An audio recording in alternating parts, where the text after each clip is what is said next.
Bonjour à tous et bienvenue sur ma chaîne YouTube pour cette nouvelle vidéo de 3 minutes pour apprendre. Aujourd'hui, nous allons voir ensemble les mises en forme conditionnelles de Excel. Donc, qu'est-ce que c'est une mise en forme conditionnelle? C'est tout simplement mettre en forme une cellule avec des couleurs, des bordures, etc. en fonction de certaines conditions. Par exemple, ici, on peut voir que si le nombre est compris entre 0 et 100, eh bien, la mise en forme va le mettre en vert. Mais si maintenant, hop, je lui mets par exemple 500, je ne respecte plus la condition et donc je perds la mise en forme. De même pour la date, hop, où on va être en rouge si on est inférieur à la date et en normal si on est correctement.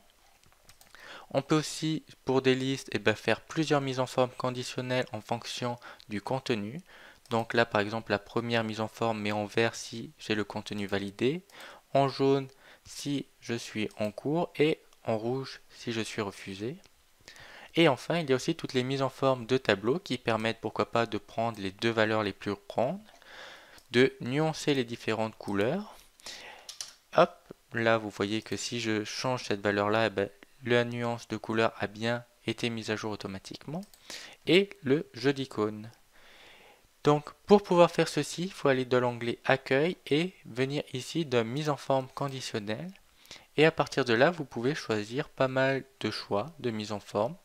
Vous pouvez créer manuellement de nouvelles règles, avec là encore une fois énormément de choix différents avec pas mal de paramètres, comme par exemple ici, hop, égal à, on choisit la couleur, et après on choisit le format. Donc par exemple, on peut imaginer mettre couleur vert très flashy si le contenu est égal à rien du tout.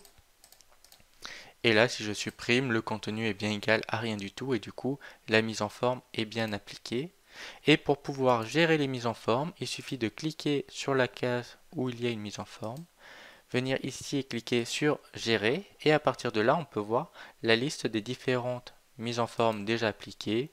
On peut supprimer ou modifier des règles et on peut vraiment mettre en avant certains contenus grâce à cela.